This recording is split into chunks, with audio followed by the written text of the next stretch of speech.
বিপিএলে দল পেতে 10টি ফ্রাঞ্চাইজির আবেদন নেই ফরচুন বরিশাল। ডিসেম্বরের দ্বিতীয় সপ্তাহেই মাঠে করাতে যাচ্ছে বিপিএল এর 12তম আসর।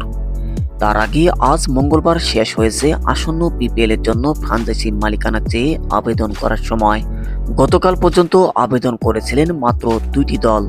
এর মধ্যে ছিল ঢাকা ক্যাপিটালস ও কুমিল্লা ফাইটার্স। আজ মঙ্গলবার সময় শেষ হওয়ার আগে আবেদন করেছেন সিলেট, খুলনা, রংপুর, চট্টগ্রাম, রাজশাহী এবং নোয়াখালী। এছাড়া আগের মালিকানায় আসতে যাচ্ছে খুলনা টাইগার্স এবং রংপুর রাইডার্স।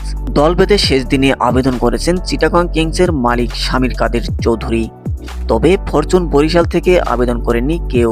সম্মানিত বন্ধুরা, এখন আপনাদের জানাবো বিপিএল এর দল পেতে কোন কোন ফ্রাঞ্চাইজি আবেদন করেছেন।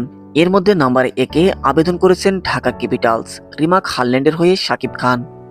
Comilla fighters SS group, Chittagong kings SQ sports, Khulna tigers mind T group, Rangpur riders Bashundhara group, Rajshahi kings Desh travels, Rajshahi Nabil group, Noakhali Bangla mark, Barishal Akashbari হলিজেট, Sylhet strikers JM sport and entertainment.